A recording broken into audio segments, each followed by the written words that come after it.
참여연대가 촛불 1년 여론조사를 했습니다.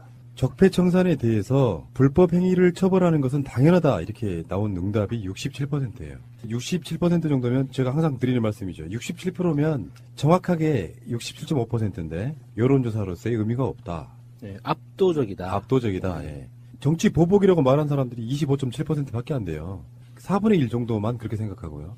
여론조사가 왜 중요해지냐면은 모든 사안들을 다 투표로 해결할 수가 없잖아요. 국민 뜻을. 여론조사가 나오면 국민들은 정치 보복을 하는 게 아니고 적폐청산이다 라고 생각을 하고 있기 때문에 이런 여론조사는 문재인 정부에게는 큰 힘이 되죠. 특히 검찰에게는 굉장히 큰 힘이 됩니다. 그리고 문재인 정부가 촛불 집회 국민 뜻을 잘 계승하고 있다는 응답이 69.8%예요. 더 높게 나옵니다. 계승하지 못하고 있다고 말하는 23.7%. 이분들은 대충 이렇게 보시면 되겠네요. 자유한국당 지지율하고 비슷해요. 그 밑에 이제 다른 정당들, 얼망절망한 정당들 다 합쳐서 생기는 그 정도가 딱 이런 느낌이고요. 그러니까 이게 확실히 그런 것 같습니다. 잘하고 있다 또는 문재인 대통령의 지지율이 높다 이런 개념은 국민들 뜻에 맞게 잘 가고 있다는 뜻이고요. 그러니까 상식적이라는 거죠. 그래서 그쪽에서 아무리 정치 보복이다 이런 식으로 프레임을 걸어봐야 안 먹힌다는 그런 결과가 아닌가 싶어요. 그리고 언론에 대한 것도 있어요. 언론은 가난하고 약한 사람들의 목소리를 잘 대변하고 있다라는 질문에 대해서 공감하지 않는다는 응답자가 74.1. 저는 이 항목이 제일 눈에 띄었어요. 네. 아프죠? 언론들 입장에서 보면. 이 언론들이 착각하고 있는 내가 정의야, 내가 이 무지한 시민들을 가르쳐야 해 라는 의식이 깔려있는 것들이 우리 항상 느끼잖아요. 그러면서도 약한 사람들, 사회의 그 그늘진 곳을 지켜주지 못하고 드러내주지 못하는 지금 현실을 스스로 어떻게 받아들일지 모르겠어요. 그리고 이제 이런 것도 있었어요. 지방선거 때 개헌투표를 해야 한다. 이게 43.9였고요. 충분한 시간과 논의가 필요하므로 지방선거 이후에 해야 된다가 35.1. 개헌 자체가 불필요하다는 의견도 6.2 정도 있었는데요. 지방선거 때 개헌투표를 해야 한다는 응답이 43.9니까 이건 어느 압도적인 어떤 생각을 갖고 있는 건 아니고 해야 된다, 안 해도 된다가 사실 좀 비등한 정도로 올라와 있는 그런 이슈인 것 같고요. 개헌 추진 시의 중점 방향으로는 국민의 기본적인 권리 강화가 43.7. 우리가 주장해왔던 거죠. 권력 구조가 중요한 게 아니라 개헌에 어떤 성격이랄까 어떤 내용을 넣느냐, 뭐 인권, 복지 여러 가지 개념들에서요. 권력 구조 개편에 대해서 38.1 이런 식으로 조사 결과가 나왔고요. 촛불 집회 관련한 조사가 있는데요. 직접 참여해 본 적이 있다는 비율이 28.4. 지난 2월 22일 조사 결과가 촛불 집회에 참여한 적이 있다가 32.7이래요. 이거는 이제 여론조사 대상들에 따라서 약간 달라질 수 있겠지만 사실상 이렇게 보면은 30% 정도는 촛불 집회에 직접 참여했다라고 볼 수가 있겠죠. 네, 3명 중에 1명 정도는 참여했다고 봐야죠. 재미있는 게 비교해보면 촛불 집회에 직접 참여한 시민이 28.4%인데 문재인 정부가 촛불 집회의 정신을 계승하고 있다는데 공감한 게 69.8%, 70%예요. 그러면 직접 참여한 사람보다 2배 이상이 이미 촛불 집회의 성격이나 촛불 집회가 왜 벌어졌는지 그리고 이 정부가 문재인 정부가 어떻게 지금 운영해 나가고 있는지 명확하게 알고 있다는 거예요. 그렇죠, 그렇죠. 그러니까 이 여론이 쉽게 안 변한다는 거예요. 맞습니다. 다시 한번 생각해 보면은 최순실 박근혜 국정농단 게이트 때 언론에서 보여준 흔히 말하는 보수라고 하는 사람들이 민낯이 그대로 드러났거든요. 그렇게 형성되어 있는 일종의 저쪽 표현으로 하면 세뇌돼 버린 국민들 입장에서는 나쁜 표현 아니에요. 좋은 의미에서 완전히 머릿속이 골수로 바뀐 사람들 입장에서는 그쪽으로 돌아가기가 쉽지 않다는 거예요. 이게 문재인 대통령한테는 굉장히 좋은 기회 중에 하나인 거예요. 웬만한 사안들이 엄청난 게 터져도 지지율이 안 흔들리는 이유가 저는 그렇게 보거든요. 개인적으로는 전체적인 큰 여론은 이런 거를 바꿔낼 사람은 현실적으로 문재인 대통령밖에 없다. 그냥 잘 밀고 나가세요 이런 느낌이에요. 그렇죠. 네. 이슈가 좀 큰 게 터져도 지지율이 크게 안 빠지는 이유가 그런 거라고 봅니다. 그 다음 지지율 조사가 하나 있는데 리얼미터 조사예요. 흔한 리얼미터 조사입니다만 지금 전반적인 거 지금 현재 이번 주 조사 결과는 73.1 나왔습니다. 근데 지지율이 올라간 원인이 뭐냐고 봤더니 지진 대처 잘했다 이거예요. 문재인 대통령의 지지율이 오른 곳은 명확하게 많이 오른 곳은 기존의 보수층과 TK에서 많이 오른 거예요. 이 지진 대처를 잘하는 것을 보고 이게 이념의 문제가 아니라 안전의 문제라는 생각으로 바뀌는 사람들이 점점 많은 거죠. 그러니까 유여해 같은 사람들이 아무리 뭔가를 해봐야 결론적으로는 안 통하더라. 정치적인 아젠다 갖고 반대를 위한 반대 일삼으면서 말도 안 되는 소리를 막말 비슷하게 했잖아요. 그러면 예전 같으면 자기들을 지지했던 지지층이 결집을 해요. 그것 때문에. 아, 그런 것도 같아. 왜냐면 정치라는 게 약간 사기술이잖아요. 판단 능력이 좀 떨어지시는 분들한테는 선동적 구호를 들이대고 와 뭉쳐봐 문재인 잘못하고 있어라고 이야기를 하면 옛날 같으면 뭉쳐준다고요. 근데 오히려 자유한국당 지지율이 떨어져 버렸어요. 그 논란 속에서. 왜? 국가적인 중대한 사안들이 있는데 거기서 또 반대를 하고 있어요. 내가 보기엔 잘하고 있는데 그 판단 능력이 훨씬 더 많이 생겼다 이렇게 보는 것도 맞을 것 같아요. 문 대통령 지지율이 보수층하고 TK에서 올랐다는 것은 나름대로 의미하는 바가 훨씬 큽니다. 이제는 우리가 기존에 관성적으로 찍어왔던 그런 것들에 대해서 좀 생각이 좀 바뀌는 부분도 생길 거라고 보고 이런 거 있잖아요. 성주 대통령 선거 때 지지율 같은 걸 보면서 사람들이 많은 분들이 공격도 했지만 한편으로 보면 예전에 비해서 많이 올랐단 말이에요. 예. 압도적으로 문재인 대통령을 찍어주진 않았지만 그러니까 성주가 깨어나고 있는 것처럼 그런 사안들 때문에 포항도 마찬가지라는 거죠. 그 지역들에서 그런 사고가 나서 정부가 잘 처리를 하게 되면 오히려 그걸 바탕으로 많은 사람들이 지지하게 되는 결과가 나온다 이렇게 보는 거예요. 국민의당이 바른정당과 통합론 때문에 창당 이후 최저치를 계속 갈아치우고 있다고 하잖아요. 이번 여론조사에는 4.4% 지지율이 나왔는데 이게 오차범위보다 낮은 수치잖아요. 그거는 이제 길거리 지나가다가 아무한테 물어봐요. 지지하는 정당이 누구예요? 그러면 아무도 안 나와. 근데 특정한 일부가 1000명 중에 만약에 4%라고 칩시다. 그럼 40명이잖아. 길거리에 1000명을 풀어놔. 여론조사 참여했던 사람들. 그중에 국민의당 지지자 찾아내기. 윌리들 찾아라 뭐 이런 게임 같은 거. 예. 근데 결정적인 거는 이제 TBS가 의뢰했던 수능을 연기한 게 맞냐. 국민들이 정말 현명하십니다. 수능 연기 잘했다가 83.6이에요. 잘못했다는 12.8밖에 안 됩니다. 잘못했다라고 대답한 사람들은 뭘까요? 그냥 뭘 해도 싫은 사람들 아닐까요? 그러니까 이건 오리지널 자유한국당 지지자. 반대 진영 쪽의 논리를 그대로 갖다 쓰면서 어떤 비판적인 생각도 없는 사람들. 그러니까 자유한국당 지지율이 뭐 등등해서 문재인 대통령 잘못하고 있다가 20% 조금 넘는 정도 수준이라고 하면 그 중에서도 골수인 사람들은 뭐든지 싫은 거예요. 그리고 골수 자본주의자들 있죠. 남이 어떻게 되든 말든 나만 괜찮으면 상관없어라고 생각하는 사람들. 사실 이번에 수능 연기한 게 정말 좀 역사적으로 의미가 있는 게 우리나라 사회에서 정책을 결정함에 있어서 소수의 약자를 위해서 다수가 양보한 정말 이렇게 보기 드문 케이스거든요.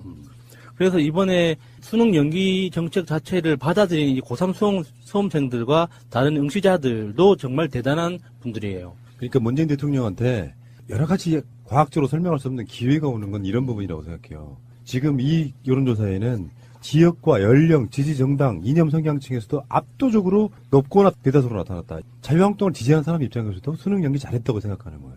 그러면 이게 가랑비에 옷 젖는 거랑 비슷해요. 문재인 잘하는데 홍준표는 일종의 이제 문재인 대통령의 야당 카운트파트는 홍준표인 거잖아요. 네. 예전 같으면. 네.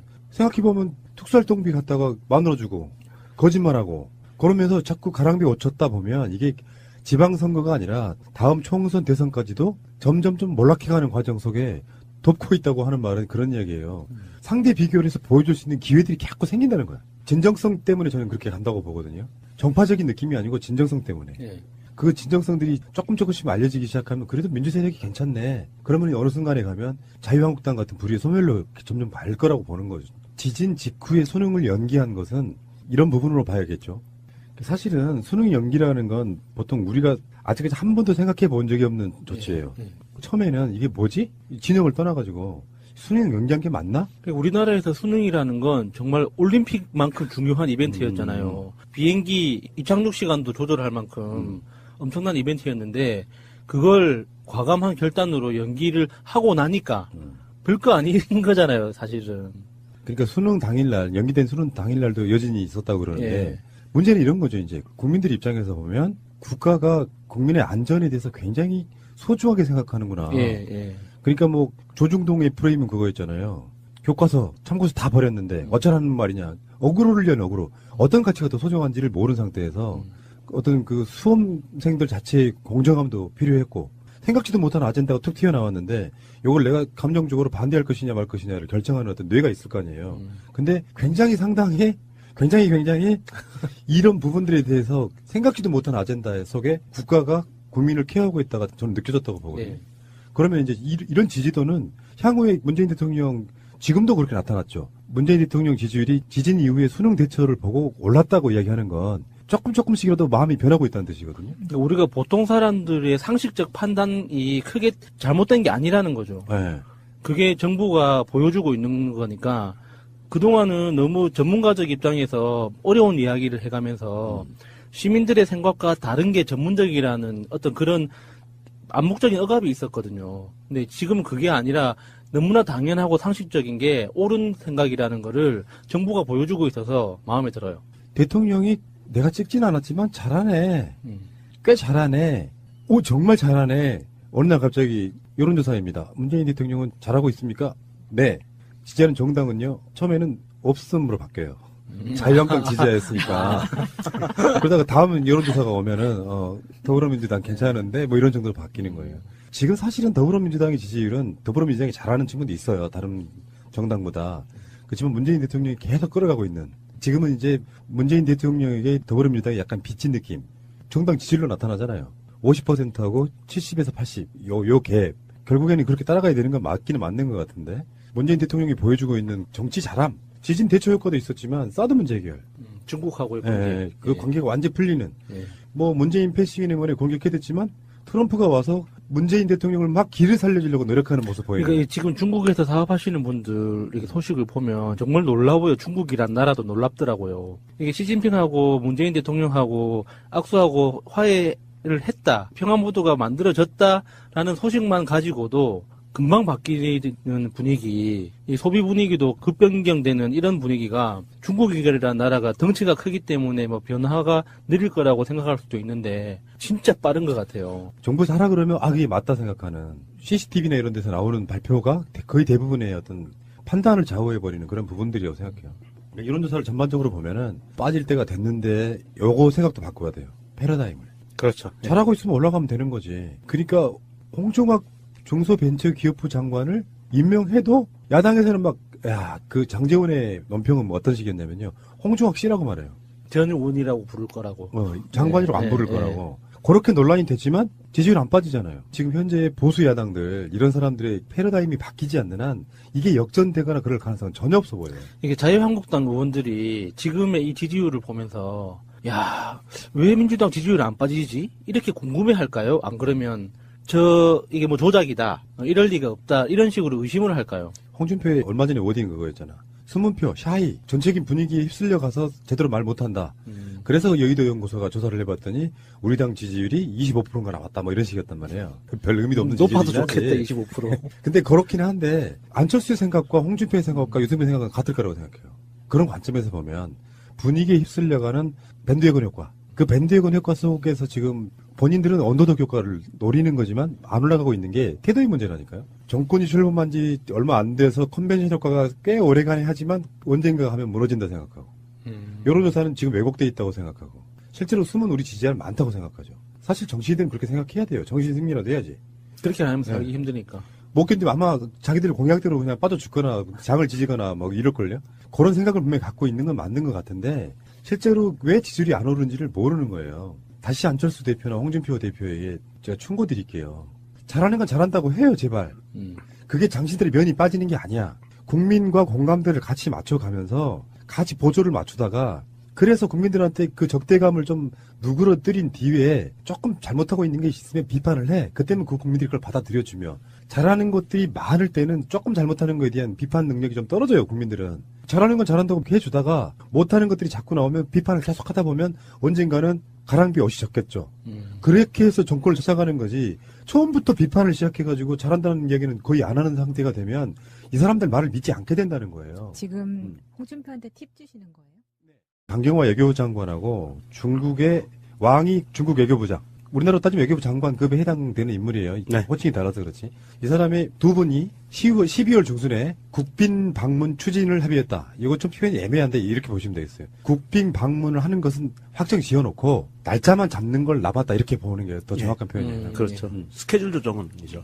이번 그 문재인 대통령의 국빈 방문은 시사하는 바가 커요. 이게 특사가 갔다 오고 나서 문재인 대통령과 바로 12월 방중하는 스케줄을 협의를 한다는 게 이제 장관 회담에서 열려서 결정이 되고 하는 것을 보면 아마도 문재인 대통령이 중국에 가서 시진핑과 정상회담을 하고 나서 발표문 나오는 거에 아마 일정 부분 섞여서 나올 것 같아요. 그런 부분들이. 그러니까 중국에서 특사가 갔는데 김정은이 보이콧하고 안 만났어라고 지금 종편들은 얘기하고 있는데 그런데 지금 중국에서 나오는 언론들, 중국 언론들은 다 기관지거든요. 기관지에서 나오는 언론들은 일관되게 그 부분에 대해서는 아무 말도 안 하고 있고 이번 그 장관회담을 통해서 그 문재인 대통령과 시진핑의 정상회담에 대한 뉴스가 나오는 것들이 모든 기관지들이 하나같이 산불 약속을 대한민국은 지켜라라고 압박을 계속 듣고 있어요. 언론들이 일관되게. 뭐냐면 사드 문제, 그 다음에 미국의 MD 문제, 한미일 군사협정 문제. 이 문제를 안 하겠다고 확실하게 지켜라라고 계속 얘기를 해놓고 있거든요. 이 문제는 뭐냐면 이미 내부적으로 정리가 돼서 문재인 대통령이 12월에 중국에 가게 되면 어느 정도 굉장히 큰 외교적인 성과가 나올 거라고 봐요, 저는. 그러니까 지금 날짜로만 보면은 사실상 한 달도 안 남았어요. 그렇죠, 예. 중순이 기간 자체가 무엇이 바뀌었다면 맞습니다. 근데 제가 봤을 때는 제 생각은 그래요. 트럼프가 중국 방문했을 때 제 생각은 이래요. G2라기보다는 아시아는 내 거니까 내가 관할할게 정도의 느낌이 좀 더 들어갔다고 봐요. 그런 것 같습니다. 예. 트럼프한테 아시아 황제로서의 그 내락을 받은 것 같은 느낌. 우리들끼리 왜냐면 이게 무역 부분하고 전쟁 부분하고 있어갖고 중국과 미국과만 어느 정도 이렇게 조율이 되면 평화로운 상태에서 미국이든 중국이든 인민들이 잘 먹고 잘 살면 돼. 그렇죠. 꼭 굳이 전쟁 일으킬 필요 없단 말이에요. 그렇죠. 그런데 거기 국제적으로 뭔가 관심이 되게 막 비난도 쏟아지고 있는 그 일본에게 아시아 패권을 주는 상황이 아니라 아시아 패권은 우리 거니까 트럼프 폐하 윤회해 주세요. 전 그런 느낌이었다고 보거든요. 그런 느낌이 있다고 봐요. 예, 미국은 이제 일본까지만 먹어라. 그리고 나머지는 먹지 마라라고 아마 메시지를 했을 거고요. 그러니까 원탑이 너무 높고요. 예. G2지만 두 번째가 차이가 너무나 전 난다고 보는 네, 거거든요. 아직까지. 예. 예. 그런 차원에서는 이제 시진핑이 북한을 바라보는 또는 대하는 시각도 좀 명정님처럼 강할 거라고 생각하지는 않거든요. 그러니까 예를 들면 황제국으로서 니들이 우리 말 들어야 돼 이런 경로 진노 이런 부분이 아니고 혈맹 동맹 관계는 저는 그들끼리는 지키는 관계라고 봐요. 동등한 입장에서. 그러니까 권유는 할 수 있죠. 그 쌍중당 같은 거 니들도 동결하거나 당장 폐기란 말은 저는 못할 거라고 봐. 그건 말도 안 되는 거고. 이게 어떤 협상에 있어가지고 일단 던질 카드는 던지는데 미국한테 이야기 들어보니까 너희들 침략할 생각이 없어. 그러니까 니들도 도발하지 말고 이렇게 시진핑이 김정은을 컨트롤할 수 있는 정도의 그 북한의 제스처만 나와주면 돼요. 네. 시진핑은 뭐 얻을 거 다 얻는 거야. 그 과정을 왔다 갔다 하면서 이제 북한이 이 핵무기를 쓸 일이 없어지는 거고 동결한다든지 나중에 아주 장기적으로 가면 어렵게 개발했는데 폐기하기는 쉽지 않거든요. 근데 어쨌든 간에 폐기로 간다. 또 동결로 간다. 예전에 뭔가 데자뷰 보는 거 같지 않으세요? 핵 개발해서 동결하고 나중에 폐기로 간다. 이게 네. 데자뷰야 데자뷰. 예, 예. 근데 그런 거를 예전에 역사적 교훈이 있기 때문에 그거를 시스템화, 약속화 시키고 이런 것들을 이제 문서로 절차를 밟아 나가야 되는 거고 북한 입장에서도 14하고 6.15 선언을 사실상 이명박 박근혜가 폐기시켜버린 거였거든. 네. 그러니까 지금 우리한테 신뢰를 보낼 수 없다 그러는 거잖아요. 저는 만나긴 만나고 속의 성과를 거두고 갔는데 이게 문재인 대통령과의 외교 과정에 있어서 조심스럽게 꺼낼 문제가 아닐까 싶어요. 예, 맞습니다. 네. 예, 그 정상 간의 이야기에서 나올 사항들이고요. 이게 12월 중순으로 스케줄이 잡혔다는 것에 대해서 저는 그런 느낌을 굉장히 많이 받았어요. 왜냐하면 미리 약속은 됐지만 10월 달에 이미 정상회담하기로 어느 정도 얘기가 오고 갔지만 이 한 달도 남지 않은 이 급박한 시기에 12월 중순 올해를 넘기지 않는 시기로 날짜를 못 박았다는 거는 잡았다는 거는요. 정상들 간의 스케줄 만드는 거 이거 불가능하다고 봐야 돼요. 보통 정상회담은 약 6개월 이상 전부터 조율을 하거든요. 그렇죠. 예, 그래서 한 달도 채 남지 않은 기간에 뭔가를 조율했다라고 하면 시진핑 입장에서도 올해 안에 뭔가를 성과를 내야 돼요. 맞아요. 맞습니다. 예. 그거에 따라서 북한이 어느 정도 그거에 대해서 호응을 해줬다고 보고 그래서 문재인 대통령을 만나서 그 부분에 대해서 답을 도장을 꽝 찍어야 되는 그런 상황이 올해 안에 있다. 저는 그래서 조심스럽게 예측하는 게 돌아오는 설날이면 이산가족 상봉도 가능할 수도 있겠다. 저는 그렇게 생각을 합니다. 그러면 북한의 평창 올림픽 참가하죠. 참가도 기대해 볼 수 있겠네요. 당연히 올 지금 겁니다. 일부 종목은 참가한다고까지 얘기가 나오고 있거든요. 예, 중국이 그 부분에도 입장 표명을 했어요. 북한이 평창올림픽에 참가하게, 평창올림픽이 평화올림픽이고 성공할 수 있게 최선을 다하겠다는 입장 표명이 있었기 때문에 가능할 거라고 봅니다. 안철수의 구충제 지원. 그 부분은 뭐냐면 이제 제가 말씀드리려고 하는 게 세상의 모든 일은 다 태도라 그랬잖아요. 네. 저의 가설이에요. 학설인데 예를 들어서 평창 올림픽에 북한이 참여하겠다라고 하면 핵 문제도 니들이 어떻게 나오느냐에 따라서 우리가 전향적으로 자세를 바꿀 수 있었거든요. 알고 보면 그런 거야. 네. 그렇죠. 뭐 스포츠는 어쩌고저쩌고 하지만 사실은 세계 외교에 있어서 근간은 대부분 다 스포츠로 이루어져요. 맞습니다. 예. 예를 들어서 소련과 미국이 사이가 안 좋으면 소련 올림픽 안 가. 그러니까 LA 올림픽 안 가. 이런 방식으로 계속 답을 해왔기 때문에 북한이 이미 어떤 종목에서 참여하겠다고 이야기가 되고 있는 부분은 이제 슬슬 문재인 대통령의 진정성을 믿고 우리도 한번 한 발짝 내밀어 봐. 변화의 단계가 분명히 왔다고 보거든요. 뭐 거기까지 얘기 일단 하시고요. 강경화 외교부 장관하고 중국의 왕이 중국 외교부장. 우리나라로 따지면 외교부 장관급에 해당되는 인물이에요. 네. 호칭이 달라서 그렇지. 이 사람의 두 분이 12월 중순에 국빈 방문 추진을 합의했다. 이거 좀 표현이 애매한데 이렇게 보시면 되겠어요. 국빈 방문을 하는 것은 확정 지어놓고 날짜만 잡는 걸 나봤다. 이렇게 보는 게 더 정확한 표현이에요. 그렇죠. 스케줄 조정은 이죠. 예. 이번 그 문재인 대통령의 국빈 방문은 시사하는 바가 커요. 이게 특사가 갔다 오고 나서 문재인 대통령과 바로 12월 방중하는 스케줄을 협의를 한다는 게 이제 장관 회담에서 열려서 결정이 되고 하는 것을 보면 아마도 문재인 대통령이 중국에 가서 시진핑과 정상회담을 하고 나서 발표문 나오는 거에 아마 일정 부분 섞여서 나올 것 같아요. 그런 부분들이. 그러니까 중국에서 특사가 갔는데 김정은이 보이콧하고 안 만났어라고 지금 종편들은 얘기하고 있는데 그런데 지금 중국에서 나오는 언론들, 중국 언론들은 다 기관지거든요. 기관지에서 나오는 언론들은 일관되게 그 부분에 대해서는 아무 말도 안 하고 있고 이번 그 장관회담을 통해서 그 문재인 대통령과 시진핑의 정상회담에 대한 뉴스가 나오는 것들이 모든 기관지들이 하나같이 산불 약속을 대한민국은 지켜라라고 압박을 계속 듣고 있어요. 언론들이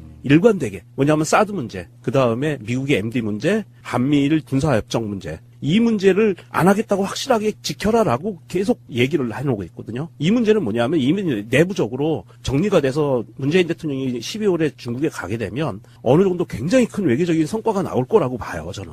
그러니까 지금 날짜로만 보면은 사실상 한 달도 안 남았어요. 그렇죠, 예. 중순이 기간 자체가 무엇이 바뀌었다면 맞습니다. 근데 제가 봤을 때는 제 생각은 그래요. 트럼프가 중국 방문했을 때 제 생각은 이래요. G2라기보다는 아시아는 내 거니까 내가 관할할게 정도의 느낌이 좀 더 들어갔다고 봐요. 그런 것 같습니다. 예. 트럼프한테 아시아 황제로서의 그 내락을 받은 것 같은 느낌. 우리들끼리 왜냐면 이게 무역 부분하고 전쟁 부분하고 있어갖고 중국과 미국과만 어느 정도 이렇게 조율이 되면 평화로운 상태에서 미국이든 중국이든 인민들이 잘 먹고 잘 살면 돼. 그렇죠. 꼭 둘이 전쟁 일으킬 필요 없단 말이에요. 그렇죠. 그런데 거기 국제적으로 뭔가 관심이 되게 막 비난도 쏟아지고 있는 그 일본에게 아시아 패권을 주는 상황이 아니라 아시아 패권은 우리 거니까 트럼프 폐하 윤회해 주세요. 전 그런 느낌이었다고 보거든요. 그런 느낌이 있다고 봐요. 예, 미국은 이제 일본까지만 먹어라.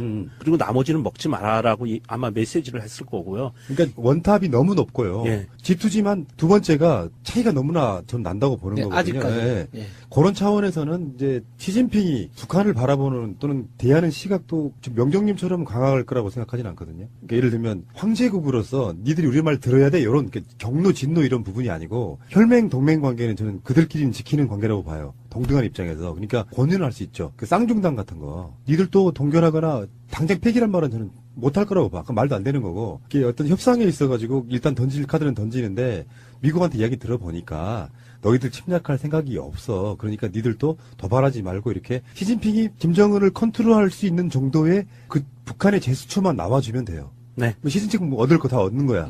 그 과정을 왔다 갔다 하면서 이제 북한이 이 핵무기를 쓸 일이 없어지는 거고 동결한다든지 나중에 아주 장기적으로 가면 어렵게 개발했는데 폐기하기는 쉽지 않거든요. 근데 어쨌든 간에 폐기로 간다. 또 동결로 간다. 예전에 뭔가 대자뷰 보는 것 같지 않으세요? 핵 개발해서 동결하고 나중에 폐기로 간다. 이게 네. 대자뷰야 대자뷰. 예, 예. 근데 그런 거를 예전에 역사적 교훈이 있기 때문에 그거를 시스템화, 약속화 시키고 이런 것들을 이제 문서로 절차를 밟아 나가야 되는 거고 북한 입장에서도 14하고 6.15 선언을 사실상 이명박 박근혜가 폐기시켜버린 거였거든. 네. 그러니까 지금 우리한테 신뢰를 보낼 수 없다 그러는 거잖아요. 저는 만나긴 만나고 속의 성과를 거두고 갔는데 이게 문재인 대통령과의 외교 과정에 있어서 조심스럽게 꺼낼 문제가 아닐까 싶어요. 예, 맞습니다. 네. 예, 정상 간의 이야기에서 나올 사항들이고요. 이게 12월 중순으로 스케줄이 잡혔다는 것에 대해서 저는 그런 느낌을 굉장히 많이 받았어요. 왜냐하면 미리 약속은 됐지만 10월 달에 이미 정상회담하기로 어느 정도 얘기가 오고 갔지만 이 한 달도 남지 않은 이 급박한 시기에 12월 중순 올해를 넘기지 않는 시기로 날짜를 못 박았다는 거는 잡았다는 거는요. 정상들 간의 스케줄 만드는 거 이거 불가능하다고 봐야 돼요.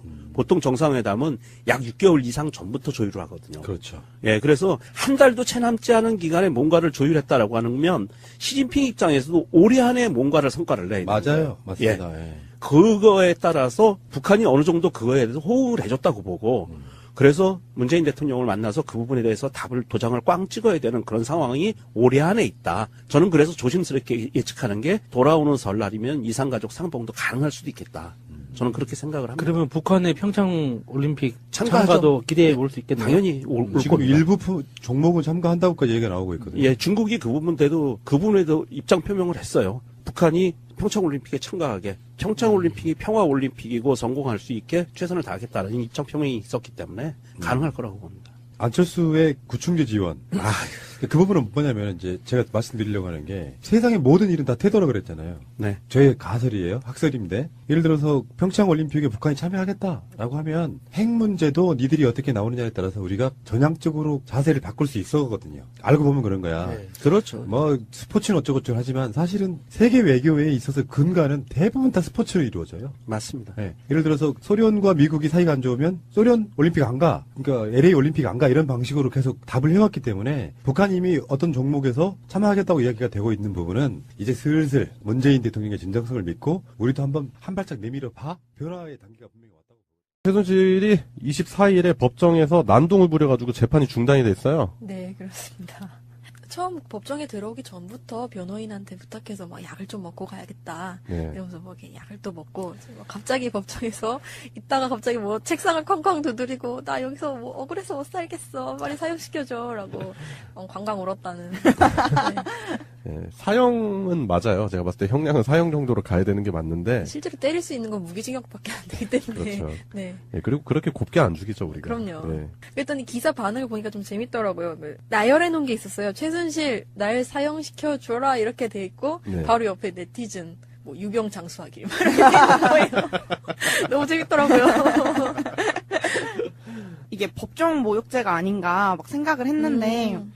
애초에 몸이 별로 안 좋다고 휴식을 먼저 요청을 해서 재판이 휴정되자마자 막 울부짖기 시작한 거래요. 그래서 휴정하고 나서 막 사형으로 죽여달라 얘기를 하다가 나간 다음에 그 다음에 변호사가 와서 이제 최순실 없이 이렇게 이어갔다고 하더라고요. 근데 그렇게 떠든 것 때문에 뒤에 있는 개정 시간도 5분 더 지체되는 등 뭐 아무튼 변호사랑 얘기할 때도 밖에서 울부짖는 소리가 안에까지 들리고 했다고 해서 또 이것도 법정 모독죄 될 수 있을 것 같은데 싶기는 했어요. 법정 모독죄를 피하면서 이슈를 만든 거죠. 그러니까요. 딱 예. 휴정하자마자 막 울부짖고. 그러니까 다 되게 절묘하잖아요. 맞아요. 왜 감정의 기복이 하필이면 휴정할 때 나타나냐고. 이거는 제가 봤을 때 최순실의 돌발 행동이나 감정의 기복 때문에 생긴 게 아니라 일종의 액션이다. 네, 맞아요. 일종의 1인극인 것 같았어요. 예, 그러니까 치밀한 구성이 있었던 그런 상황인 거죠. 분명히 지금 현재 재판이 불리하게 돌아가요. 최순실 입장에서 봤을 때는 네. 재판이 유리하게 돌아가지 않을 거다라는 생각도 들었을 거고, 최근 또 이제 국정원 특수활동비 관련해가지고도 이제 그 혐의가 또 추가될 가능성이 충분히 있잖아요. 네, 그렇죠. 그 특수활동비가 약 4,500만 원 정도? 네. 그러니까 무슨 강남의 그 일명 비밀 의상실에서 네. 제작된 옷과 가방의 비용을 네.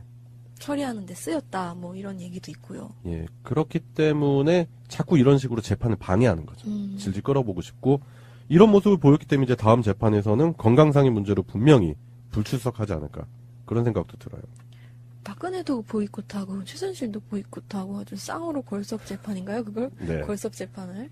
근데 저는 사실 그걸 찾아보니까 미결 구금실이라는 게 있더라고요. 미결 구금실이요? 네, 그 계속 법정에서 판결을 받기까지 구속 수사가 진행되면 네. 그래서 구속해서 뭔가 재판을 받게 되면 그동안 구치소에서 있었던 시일을 그 형량에다가 포함하는 아. 네, 그런 게 있대요. 근데 제가 요새 슬기로운 감방 생활인가 그걸 보는데 구치소랑 그 감방이라고 하면 되나? 교도소. 네, 구치소랑 교도소의 환경은 이게 같은 것 같으면서도 되게 많이 현저하게 다르게 묘사가 되더라고요. 그래서 혹시나 네. 여기서 어차피 자기가 형량 받을 거라니까 구치소에서라도 질질 끌어서 조금이라도 좀 편하게 지내보려고 그랬나? 이런 생각도 들더라고요. 조금 편한 데서 오래 개기고, 네, 정작인데. 어차피 예. 받을 거라고. 하고 있어요. 힘든데 가서 형량을 좀 줄여보자. 진짜 부질없다. 뭐 물론 그렇게 생각을 안 할 수도 있겠지만 네. 자꾸 뭐 이게 정상적인 모습은 아니잖아요, 솔직히. 그렇죠. 네. 정유라가 지금 돌아다니면서 최순실 재산을 이제 처분을 하고 있다고 하잖아요. 네, 그러니까 언젠가는 그 돈으로 나올 거라는 생각은 하고 있겠죠. 네, 나와서 또 그 돈으로 누려야 될 거 아닙니까?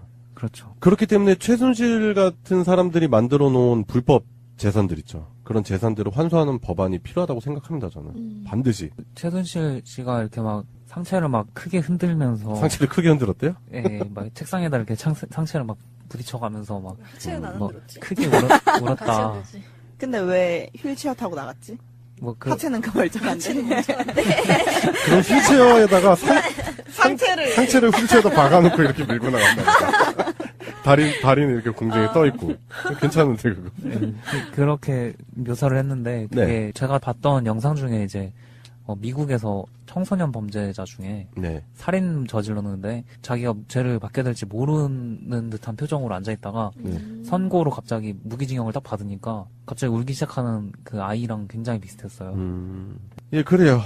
예, 박근혜 정부의 비선 실세, 더 나아가서 대한민국을 흔들어놨던 최순실 씨에 대한 재판이 진행이 되면서 최순실 씨가 자꾸 이렇게 돌발 행동. 네. 그 과거에 그것도 있었잖아요. 뭐 특검은 뭐 어쩌고저쩌고 하면서 막 소리 질러가지고 연병 안에 들었었잖아요.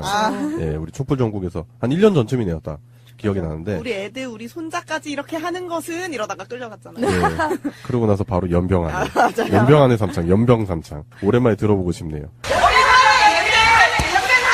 예, 진짜 연병하고 있네요. 분명하게 법리적으로 문제가 있다는 게 지금 밝혀진 상황이잖아요. 네. 근데 계속해서 이걸 정치적인 문제를 끌고 가서 네.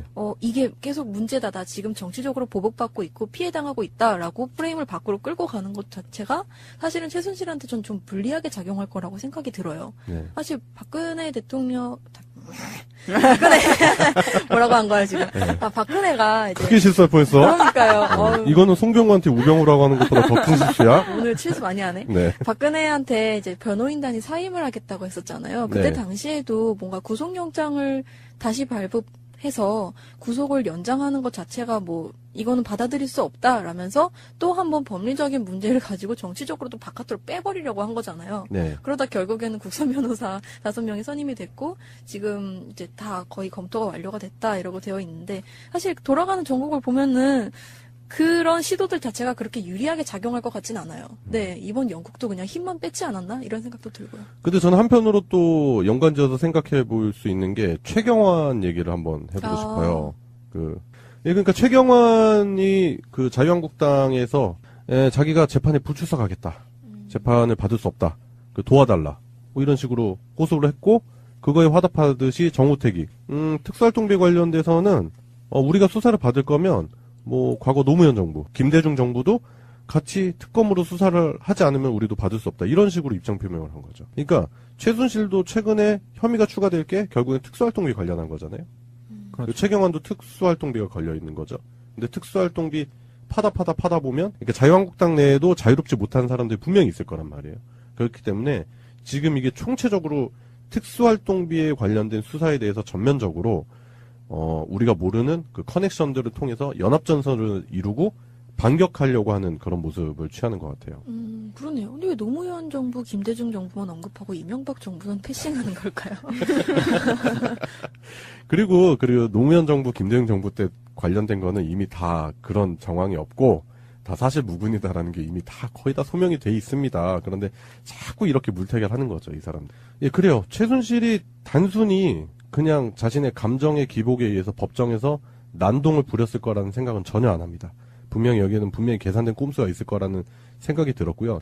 최근에 있었던 여러 가지 사건들을 한번 연관지어가지고 정황을 한번 분석해 봤는데, 이 사람들은 곱게 죽이면 안 되죠. 그리고. 유병 장수시켜야죠. 예. 교도소에서, 그러니까 형량을 계속 추가시켜가지고, 진짜 이런 사람들은 사회적으로부터 격리시켜야 될 것 같고, 예. 관련해서 뭐 최경환이 뭐 재판에 불출석한다고 하는데, 제가 봤을 땐 조만간 심판의 날이 머지 않았을 것 같다. 그런 생각이 듭니다. 최순실이 24일에 법정에서 난동을 부려가지고 재판이 중단이 됐어요. 네, 그렇습니다.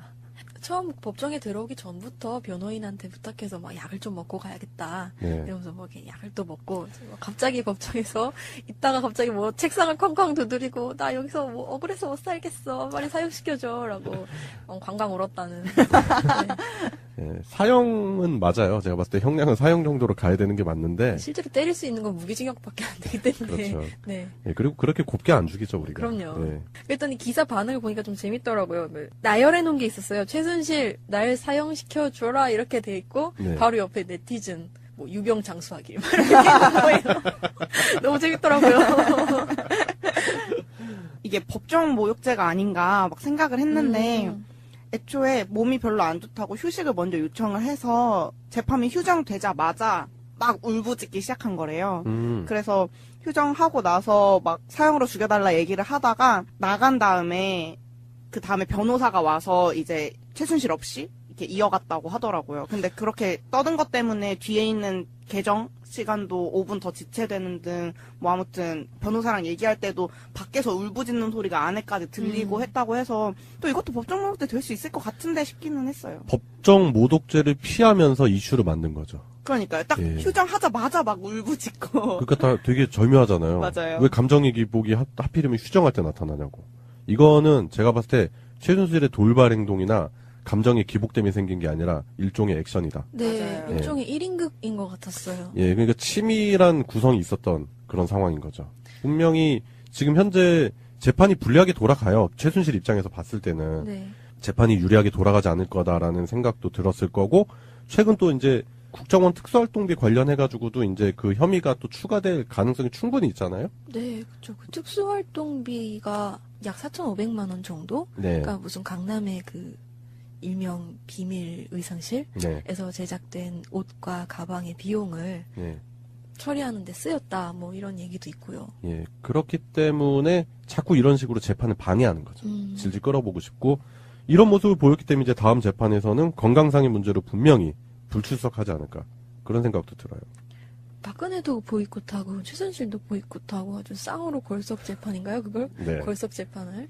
근데 저는 사실 그걸 찾아보니까 미결 구금실이라는 게 있더라고요. 미결 구금실이요? 네, 그 계속 법정에서 판결을 받기까지 구속 수사가 진행되면 네. 그래서 구속해서 뭔가 재판을 받게 되면 그동안 구치소에서 있었던 시일을 그 형량에다가 포함하는 아. 네, 그런 게 있대요. 근데 제가 요새 슬기로운 감방 생활인가 그걸 보는데 구치소랑 그 감방이라고 교도소, 해야 되나? 교도소. 네, 구치소랑 교도소의 환경은 이렇게 같은 것 같으면서도 되게 많이 현저하게 다르게 묘사가 되더라고요. 그래서 혹시나 네. 여기서 어차피 자기가 형량 받을 거라니까 구치소에서라도 질질 끌어서 조금이라도 좀 편하게 지내보려고 그랬나? 이런 생각도 들더라고요. 조금 편한 데서 오래 개기고, 네, 정작인데. 어차피 네. 받을 거라고 하고 있으면. 힘든 데 가서 형량을 좀 줄여보자. 진짜 부질없다. 뭐, 물론 그렇게 생각을 안 할 수도 있겠지만, 네. 자꾸 뭐, 이게 정상적인 모습은 아니잖아요, 솔직히. 그렇죠. 네. 정유라가 지금 돌아다니면서 최순실 재산을 이제 처분을 하고 있다고 하잖아요. 네, 그러니까 언젠가는 그 돈으로 나올 거라는 생각은 하고 있겠죠. 네, 나와서 또 그 돈으로 누려야 될 거 아닙니까? 그렇죠. 그렇기 때문에 최순실 같은 사람들이 만들어 놓은 불법 재산들 있죠. 그런 재산들을 환수하는 법안이 필요하다고 생각합니다, 저는. 반드시. 최순실 씨가 이렇게 막 상체를 막 크게 흔들면서 상체를 크게 흔들었대요? 예, 막 책상에다 이렇게 상체를 막 부딪혀가면서 막 하체는 안 뭐 흔들었지. 크게 울었다. 같이 흔들지. 근데 왜 휠체어 타고 나갔지?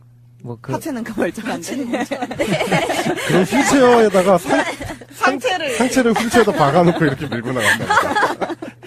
다리는 이렇게 공중에 떠있고. 괜찮은데, 그거.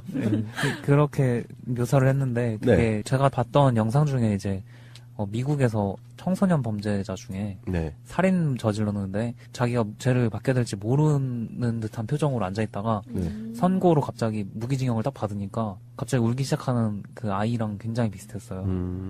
예, 그래요.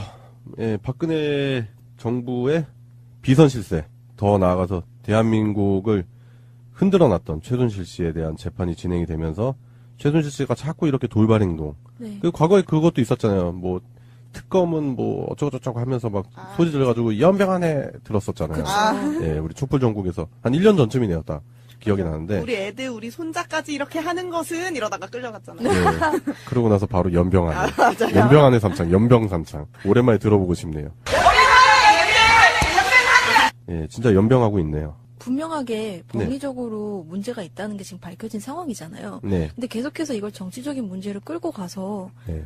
이게 계속 문제다. 나 지금 정치적으로 보복받고 있고 피해당하고 있다라고 프레임을 밖으로 끌고 가는 것 자체가 사실은 최순실한테 전 좀 불리하게 작용할 거라고 생각이 들어요. 네. 사실 박근혜 대통령 박근혜 뭐라고 한 거야 지금? 네. 박근혜가 이제 크게 실수할 뻔했어. 그러니까요. 어휴, 이거는 송병구한테 우병우라고 하는 것보다 더 큰 실수야? 오늘 실수 많이 하네. 네. 박근혜한테 이제 변호인단이 사임을 하겠다고 했었잖아요. 그때 네. 당시에도 뭔가 구속영장을 다시 발부해서 구속을 연장하는 것 자체가 뭐 이거는 받아들일 수 없다라면서 또 한 번 법리적인 문제를 가지고 정치적으로 또 바깥으로 빼버리려고 한 거잖아요. 네. 그러다 결국에는 국선 변호사 5명이 선임이 됐고 지금 이제 다 거의 검토가 완료가 됐다 이러고 되어 있는데 사실 돌아가는 전국을 보면은 그런 시도들 자체가 그렇게 유리하게 작용할 것 같진 않아요. 네, 이번 영국도 그냥 힘만 뺐지 않았나? 이런 생각도 들고요. 근데 저는 한편으로 또 연관지어서 생각해 볼 수 있는 게 최경환 얘기를 한번 해보고 싶어요. 그러니까 최경환이 그 자유한국당에서 자기가 재판에 불출석하겠다. 재판을 받을 수 없다. 도와달라. 뭐 이런 식으로 호소를 했고 그거에 화답하듯이 정우택이 특수활동비 관련돼서는 우리가 수사를 받을 거면 뭐 과거 노무현 정부, 김대중 정부도 같이 특검으로 수사를 하지 않으면 우리도 받을 수 없다. 이런 식으로 입장 표명을 한 거죠. 그러니까 최순실도 최근에 혐의가 추가될 게 결국엔 특수활동비 관련한 거잖아요. 그렇죠. 최경환도 특수활동비가 걸려 있는 거죠. 근데 특수활동비 파다 보면 그러니까 자유한국당 내에도 자유롭지 못한 사람들이 분명히 있을 거란 말이에요.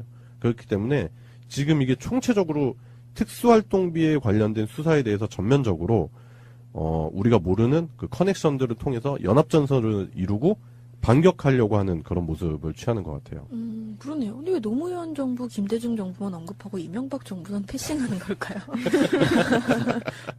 그리고 노무현 정부, 김대중 정부 때 관련된 거는 이미 다 그런 정황이 없고 다 사실 무근이다라는 게 이미 다 거의 다 소명이 돼 있습니다. 그런데 자꾸 이렇게 물타기하는 거죠, 이 사람들. 예, 그래요. 뭔가 관심이 되게 막 비난도 쏟아지고 있는 그 일본에게 아시아 패권을 주는 상황이 아니라 아시아 패권은 우리 거니까 트럼프 폐하 윤회해 주세요. 전 그런 느낌이었다고 보거든요. 그런 그러니까 느낌이 있다고 봐요. 예, 미국은 이제 일본까지만 먹어라. 음. 그리고 나머지는 먹지 마라라고 아마 메시지를 했을 거고요. 그러니까 원탑이 너무 높고요. 예. G2G만 두 번째가 차이가 너무나 전 난다고 보는 네, 거거든요. 아직까지. 예. 예. 그런 차원에서는 이제 시진핑이 북한을 바라보는 또는 대하는 시각도 지금 명정님처럼 강할 거라고 생각하지는 않거든요. 그러니까 예를 들면 황제국으로서 니들이 우리 말 들어야 돼 이런 경로 진노 이런 부분이 아니고 혈맹 동맹 관계는 저는 그들끼리는 지키는 관계라고 봐요. 동등한 입장에서. 그러니까 권유를 할 수 있죠. 그 쌍중당 같은 거. 니들도 동결하거나 당장 폐기란 말은 저는 못할 거라고 봐. 그럼 말도 안 되는 거고. 이게 어떤 협상에 있어가지고 일단 던질 카드는 던지는데 미국한테 이야기 들어보니까 너희들 침략할 생각이 없어. 그러니까 니들도 도발하지 말고 이렇게 시진핑이 김정은을 컨트롤할 수 있는 정도의 그 북한의 제스처만 나와주면 돼요. 네. 뭐 시진핑 뭐 얻을 거 다 얻는 거야.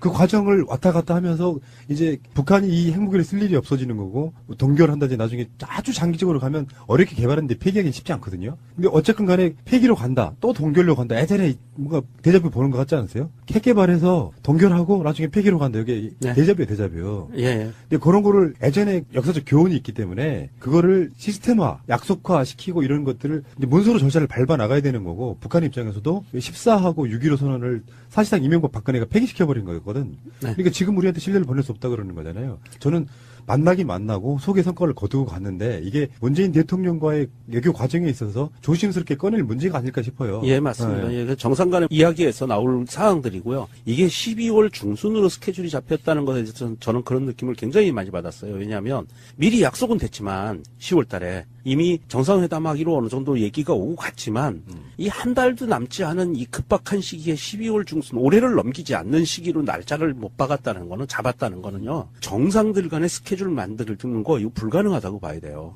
보통 정상회담은 약 6개월 이상 전부터 조율을 하거든요. 그렇죠. 예, 그래서 한 달도 채 남지 않은 기간에 뭔가를 조율했다라고 하면 시진핑 입장에서도 올해 안에 뭔가를 성과를 내야 돼요. 맞아요. 맞습니다. 예. 그거에 따라서 북한이 어느 정도 그거에 대해서 호응을 해줬다고 보고 그래서 문재인 대통령을 만나서 그 부분에 대해서 답을 도장을 꽝 찍어야 되는 그런 상황이 올해 안에 있다. 저는 그래서 조심스럽게 예측하는 게 돌아오는 설날이면 이산가족 상봉도 가능할 수도 있겠다.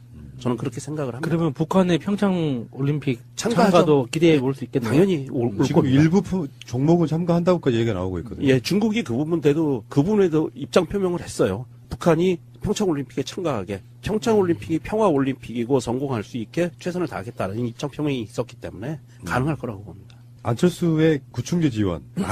그 부분은 아시아는 내 거니까 내가 관할할게 정도의 느낌이 좀 더 들어갔다고 봐요. 그런 것 같습니다. 예. 트럼프한테 아시아 황제로서의 그 내락을 받은 것 같은 느낌. 우리들끼리 왜냐면 이게 무역 부분하고 전쟁 부분하고 있어갖고 중국과 미국과만 어느 정도 이렇게 조율이 되면 평화로운 상태에서 미국이든 중국이든 인민들이 잘 먹고 잘 살면 돼. 그렇죠. 꼭 굳이 전쟁 일으킬 필요 없단 말이에요. 그런데 거기 국제적으로 뭔가 관심이 되게 막 비난도 쏟아지고 있는 그 일본에게 아시아 패권을 주는 상황이 아니라 아시아 패권은 우리 거니까 트럼프 폐하 윤회해 주세요. 전 그런 느낌이었다고 보거든요. 그런 그러니까 느낌이 있다고 봐요. 예, 미국은 이제 일본까지만 먹어라. 그리고 나머지는 먹지 마라라고 아마 메시지를 했을 거고요. 그러니까 원탑이 너무 높고요. 예. G2G만 두 번째가 차이가 너무나 전 난다고 보는 네, 거거든요. 아직까지. 예. 예. 그런 차원에서는 이제 시진핑이 북한을 바라보는 또는 대하는 시각도 지금 명정님처럼 강할 거라고 생각하지는 않거든요. 그러니까 예를 들면 황제국으로서 니들이 우리 말 들어야 돼 이런 경로 진노 이런 부분이 아니고 혈맹 동맹 관계는 저는 그들끼리는 지키는 관계라고 봐요. 동등한 입장에서. 그러니까 권유를 할 수 있죠. 그 쌍중당 같은 거. 니들도 동결하거나 당장 폐기란 말은 저는 못할 거라고 봐. 그 말도 안 되는 거고. 이게 어떤 협상에 있어가지고 일단 던질 카드는 던지는데 미국한테 이야기 들어보니까 너희들 침략할 생각이 없어. 그러니까 니들도 도발하지 말고 이렇게 시진핑이 김정은을 컨트롤할 수 있는 정도의 그 북한의 제스처만 나와주면 돼요. 네. 시진핑 뭐 얻을 거 다 얻는 거야.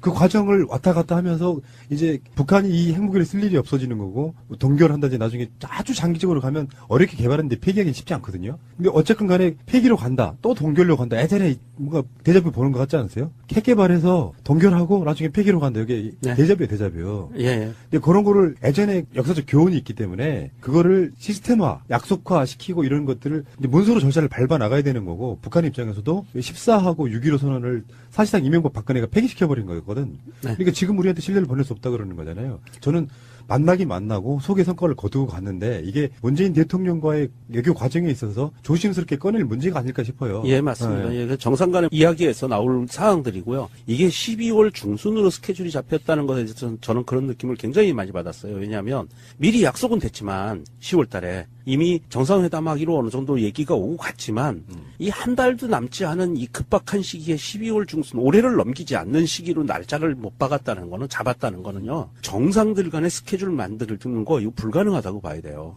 보통 정상회담은 약 6개월 이상 전부터 조율을 하거든요. 그렇죠. 예, 그래서 한 달도 채 남지 않은 기간에 뭔가를 조율했다라고 하면 시진핑 입장에서도 올해 안에 뭔가를 성과를 내야 돼요. 맞아요. 맞습니다. 예. 그거에 따라서 북한이 어느 정도 그거에 대해서 호응을 해줬다고 보고 그래서 문재인 대통령을 만나서 그 부분에 대해서 답을 도장을 꽝 찍어야 되는 그런 상황이 올해 안에 있다. 저는 그래서 조심스럽게 예측하는 게 돌아오는 설날이면 이산가족 상봉도 가능할 수도 있겠다.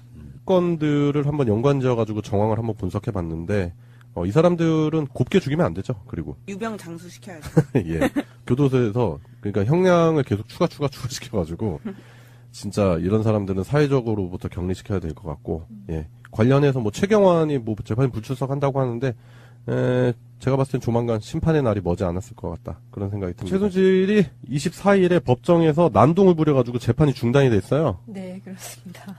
처음 법정에 들어오기 전부터 변호인한테 부탁해서 막 약을 좀 먹고 가야겠다. 네. 이러면서 뭐 이렇게 약을 또 먹고 갑자기 법정에서 있다가 갑자기 뭐 책상을 쾅쾅 두드리고 나 여기서 뭐 억울해서 못 살겠어. 빨리 사형시켜줘라고 관광 울었다는. 네. 예, 사형은 맞아요. 제가 봤을 때 형량은 사형 정도로 가야 되는 게 맞는데 실제로 때릴 수 있는 건 무기징역밖에 안 되기 때문에. 그렇죠. 네. 예, 그리고 그렇게 곱게 안 죽이죠 우리가. 그럼요. 예. 그랬더니 기사 반응을 보니까 좀 재밌더라고요.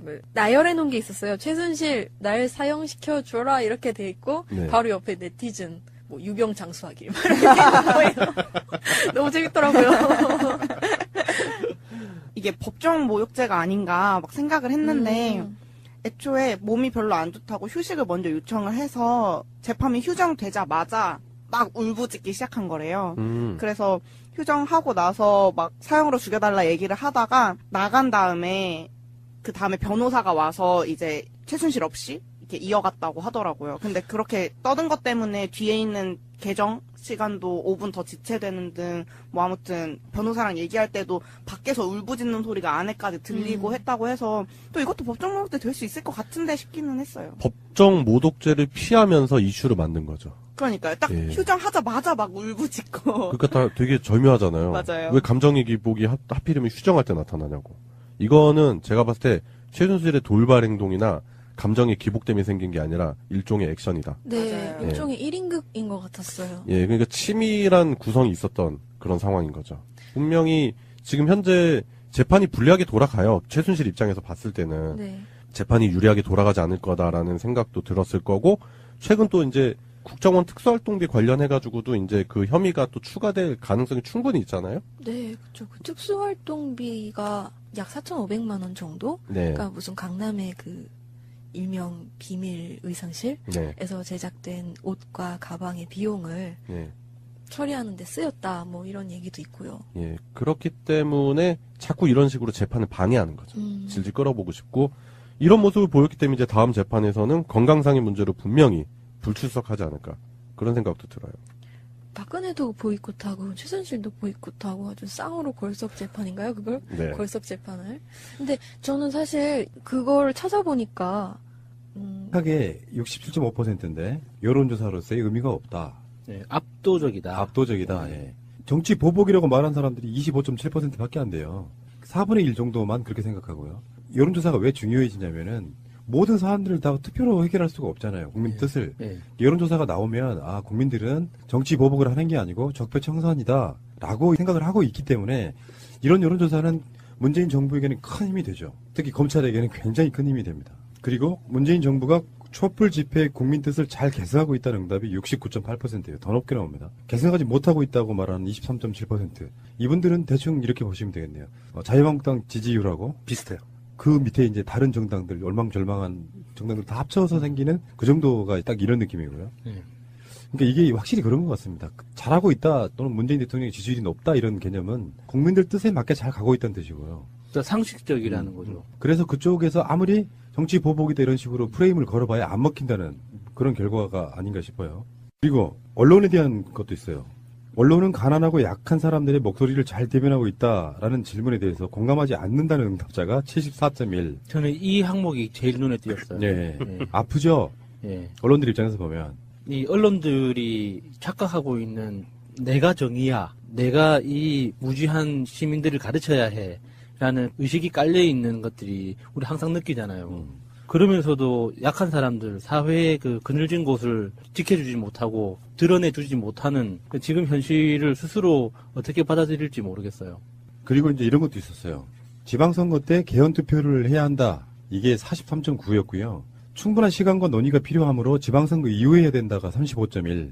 개헌 자체가 불필요하다는 의견도 6.2 정도 있었는데요. 지방선거 때 개헌 투표를 해야 한다는 응답이 43.9니까 이건 어느 압도적인 어떤 생각을 갖고 있는 건 아니고 해야 된다, 안 해도 된다가 사실 좀 비등한 정도로 올라와 있는 그런 이슈인 것 같고요. 개헌 추진 시의 중점 방향으로는 국민의 기본적인 권리 강화가 43.7. 우리가 주장해왔던 거죠. 권력 구조가 중요한 게 아니라 개헌에 어떤 성격이랄까 어떤 내용을 넣느냐, 뭐 인권, 복지 여러 가지 개념들에서요. 권력 구조 개편에 대해서 38.1 이런 식으로 조사 결과가 나왔고요.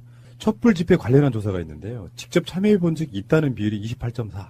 지난 2월 22일 조사 결과가 촛불 집회에 참여한 적이 있다가 32.7이래요. 이거는 이제 여론조사 대상들에 따라서 약간 달라질 수 있겠지만 사실상 이렇게 보면은 30% 정도는 촛불 집회에 직접 참여했다라고 볼 수가 있겠죠. 네, 3명 중에 1명 정도는 참여했다고 봐야죠. 재미있는 게 비교해보면 촛불 집회에 직접 참여한 시민이 28.4%인데 문재인 정부가 촛불 집회의 정신을 계승하고 있다는데 공감한 게 69.8%, 70%예요. 그러면 직접 참여한 사람보다 2배 이상이 이미 가방의 비용을 예. 처리하는 데 쓰였다. 뭐 이런 얘기도 있고요. 예. 그렇기 때문에 자꾸 이런 식으로 재판을 방해하는 거죠. 질질 끌어보고 싶고, 이런 모습을 보였기 때문에 이제 다음 재판에서는 건강상의 문제로 분명히 불출석하지 않을까. 그런 생각도 들어요.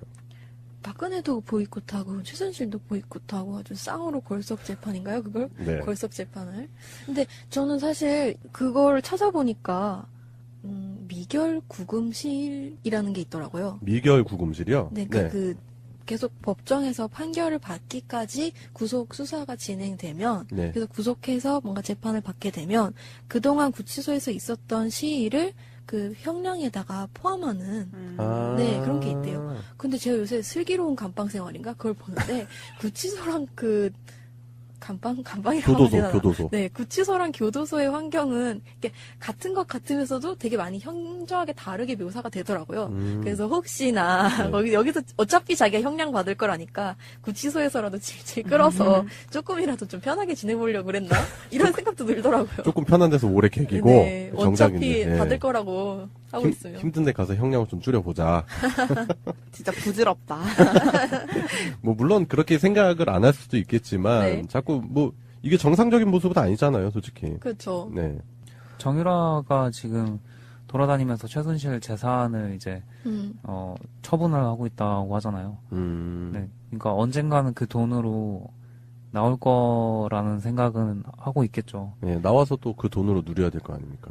그렇죠. 그렇기 때문에 최순실 같은 사람들이 만들어 놓은 불법 재산들 있죠. 그런 재산들을 환수하는 법안이 필요하다고 생각합니다, 저는. 반드시. 최순실 씨가 이렇게 막 상체를 막 크게 흔들면서 상체를 크게 흔들었대요? 예, 막 책상에다 이렇게 상체를 막 부딪혀가면서 막 하체는 안 뭐 흔들었지. 크게 울었다. 하체는 근데 왜 휠체어 타고 나갔지?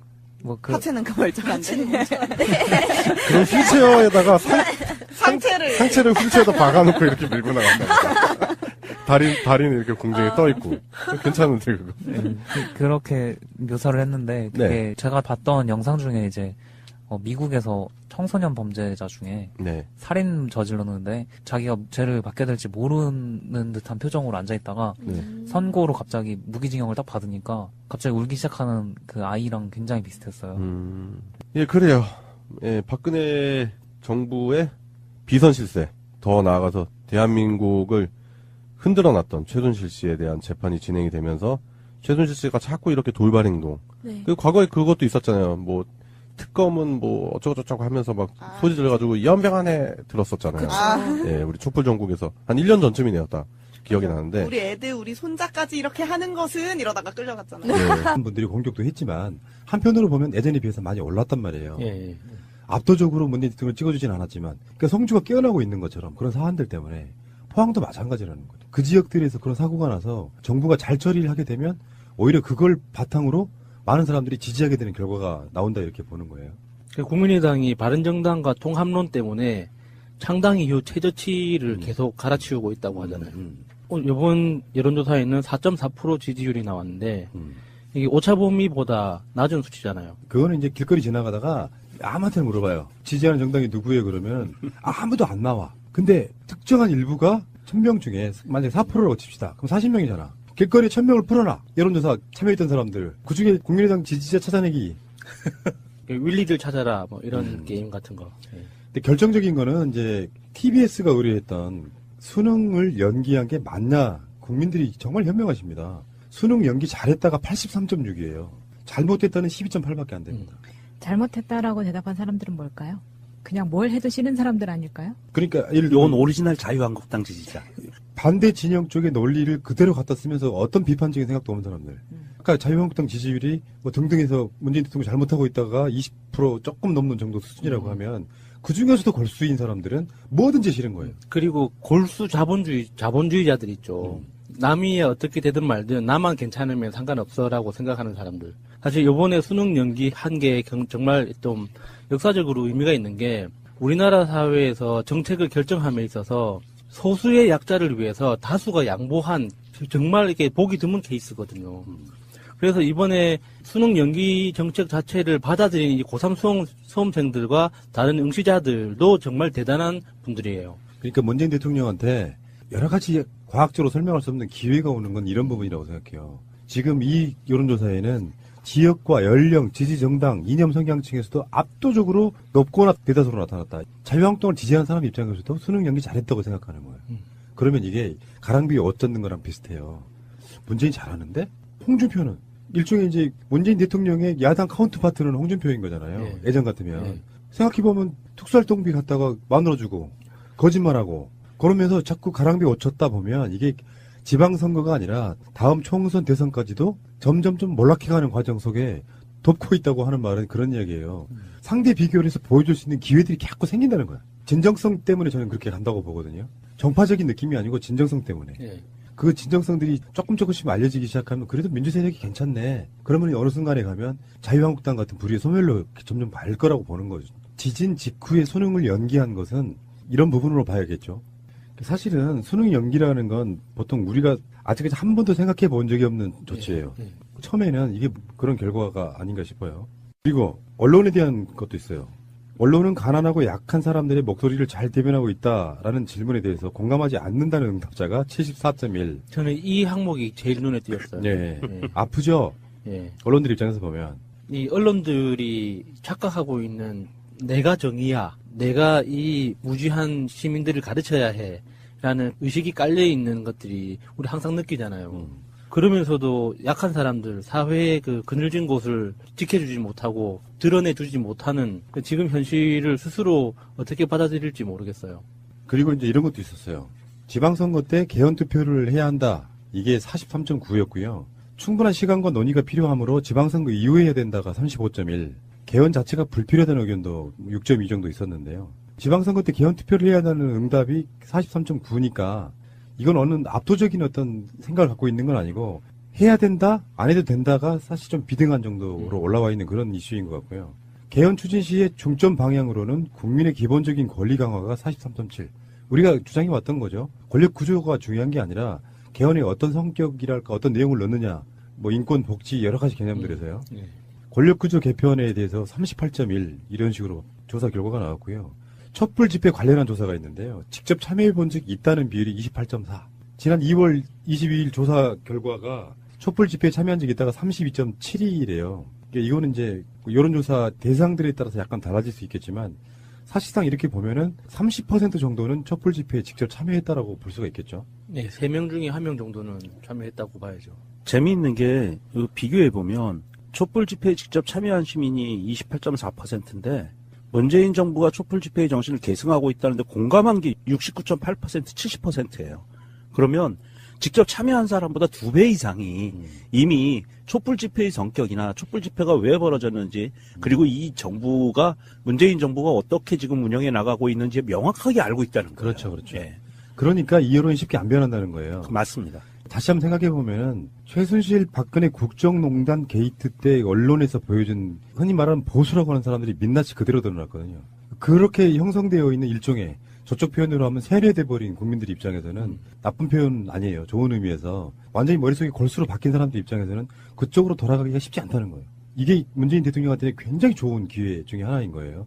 웬만한 사안들이 엄청나게 터져도 지지율이 안 흔들리는 이유가 저는 그렇게 보거든요. 개인적으로는 전체적인 큰 여론은 이런 거를 바꿔낼 사람은 현실적으로 문재인 대통령밖에 없다. 그냥 잘 밀고 나가세요 이런 느낌이에요. 그렇죠. 예. 네. 이슈가 좀 큰 게 터져도 지지율이 크게 안 빠지는 이유가 그런 거라고 봅니다. 그 다음 지지율 조사가 하나 있는데 리얼미터 조사예요. 흔한 리얼미터 조사입니다만 지금 전반적인 지금 현재 이번 주 조사 결과는 73. 연합전선을 이루고 반격하려고 하는 그런 모습을 취하는 것 같아요. 그러네요. 근데 왜 노무현 정부, 김대중 정부만 언급하고 이명박 정부는 패싱하는 걸까요? 그리고 노무현 정부, 김대중 정부 때 관련된 거는 이미 다 그런 정황이 없고 다 사실 무근이다라는 게 이미 다 거의 다 소명이 돼 있습니다. 그런데 자꾸 이렇게 물타기를 거죠, 이 사람들. 예, 그래요. 최순실이 단순히 그냥 자신의 감정의 기복에 의해서 법정에서 난동을 부렸을 거라는 생각은 전혀 안 합니다.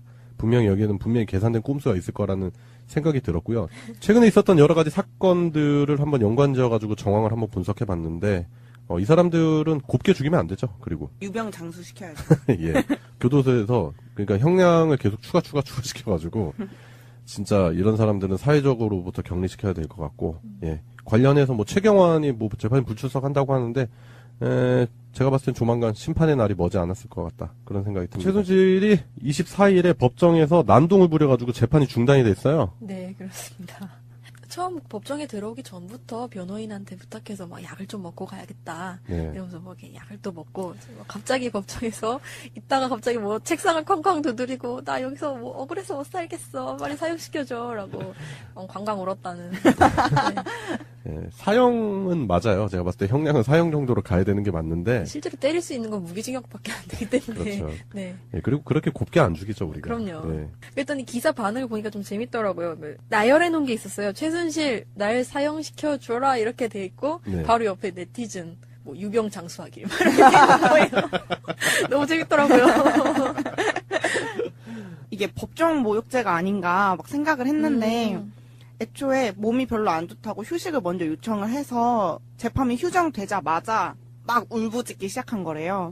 그래서 휴정하고 나서 막 사형으로 죽여달라 얘기를 하다가 나간 다음에 그 다음에 변호사가 와서 이제 최순실 없이 이렇게 이어갔다고 하더라고요. 근데 그렇게 떠든 것 때문에 뒤에 있는 개정 시간도 5분 더 지체되는 등 뭐 아무튼 변호사랑 얘기할 때도 밖에서 울부짖는 소리가 안에까지 들리고 했다고 해서 또 이것도 법정 모독죄 될 수 있을 것 같은데 싶기는 했어요. 법정 모독죄를 피하면서 이슈를 만든 거죠. 그러니까요. 딱 예. 휴정하자마자 막 울부짖고. 그러니까 다 되게 절묘하잖아요. 맞아요. 왜 감정의 기복이 하필이면 휴정할 때 나타나냐고. 이거는 제가 봤을 때 최순실의 돌발 행동이나 감정의 기복 때문에 생긴 게 아니라 일종의 액션이다. 네, 맞아요. 일종의 1인극인 것 같았어요. 예, 그러니까 치밀한 구성이 있었던 그런 상황인 거죠. 분명히 지금 현재 재판이 불리하게 돌아가요. 최순실 입장에서 봤을 때는 네. 재판이 유리하게 돌아가지 않을 거다라는 생각도 들었을 거고, 최근 또 이제 국정원 특수활동비 관련해가지고도 이제 그 혐의가 또 추가될 가능성이 충분히 있잖아요. 네, 그쵸. 그 특수활 그 다음에 변호사가 와서 이제 최순실 없이 이렇게 이어갔다고 하더라고요. 근데 그렇게 떠든 것 때문에 뒤에 있는 개정 시간도 5분 더 지체되는 등 뭐 아무튼 변호사랑 얘기할 때도 밖에서 울부짖는 소리가 안에까지 들리고 했다고 해서 또 이것도 법정 모독죄 될 수 있을 것 같은데 싶기는 했어요. 법정 모독죄를 피하면서 이슈를 만든 거죠. 그러니까요. 딱 예. 휴정하자마자 막 울부짖고. 그러니까 다 되게 절묘하잖아요. 맞아요. 왜 감정의 기복이 하필이면 휴정할 때 나타나냐고. 이거는 제가 봤을 때 최순실의 돌발 행동이나 감정의 기복 때문에 생긴 게 아니라 일종의 액션이다. 네, 맞아요. 일종의 1인극인 것 같았어요. 예, 그러니까 치밀한 구성이 있었던 그런 상황인 거죠. 분명히 지금 현재 재판이 불리하게 돌아가요. 최순실 입장에서 봤을 때는 네. 재판이 유리하게 돌아가지 않을 거다라는 생각도 들었을 거고, 최근 또 이제 국정원 특수활동비 관련해가지고도 이제 그 혐의가 또 추가될 가능성이 충분히 있잖아요. 네, 그쵸. 그 특수활동비가 약 4,500만 원 정도? 네. 그러니까 무슨 강남의 그 일명 비밀 의상실에서 네. 제작된 옷과 가방의 비용을 네. 처리하는 데 쓰였다. 뭐 이런 얘기도 있고요. 예. 그렇기 때문에 자꾸 이런 식으로 재판을 방해하는 거죠. 질질 끌어보고 싶고, 이런 모습을 보였기 때문에 이제 다음 재판에서는 건강상의 문제로 분명히 불출석하지 않을까. 그런 생각도 들어요. 박근혜도 보이콧하고 최순실도 보이콧하고 아주 쌍으로 걸석 재판인가요? 그걸? 네. 걸석 재판을. 근데 저는 사실 그걸 찾아보니까 미결 구금실이라는 게 있더라고요. 미결 구금실이요? 네, 그 계속 법정에서 판결을 받기까지 구속 수사가 진행되면 네. 그래서 구속해서 뭔가 재판을 받게 되면 그동안 구치소에서 있었던 시일을 그 형량에다가 포함하는 네, 그런 게 있대요. 근데 제가 요새 슬기로운 감방 생활인가 그걸 보는데 구치소랑 그 감방이라고 해야 되나? 교도소. 네, 구치소랑 교도소의 환경은 이렇게 같은 것 같으면서도 되게 많이 현저하게 다르게 묘사가 되더라고요. 그래서 혹시나 네. 여기서 어차피 자기가 형량 받을 거라니까 구치소에서라도 질질 끌어서 조금이라도 좀 편하게 지내보려고 그랬나?